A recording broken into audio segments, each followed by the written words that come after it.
দিবি দে রেডি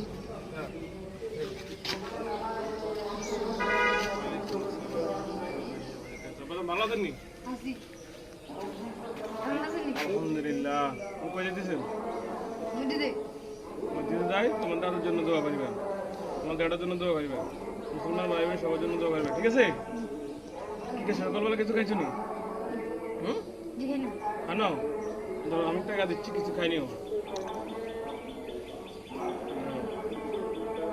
10 টাকা, এই না 10 টাকা দিতাম, ধরো কত দিতাম তোমারে, এই 500 টাকা দিছি, কিছু খাইলে বা। এখন তো সকালবেলা বাংতি টাকা পাইতো না, তাহলে বাংতি টাকা দিই, এখান থেকে 20 টাকা দিই, কিছু খাইলে বা করবে, ঠিক আছে? হ্যাঁ, আমার মার জন্য দোয়া করবে, ঠিক আছে নি? যাও সদা ফুলে জমা দিতে যাও, কাটি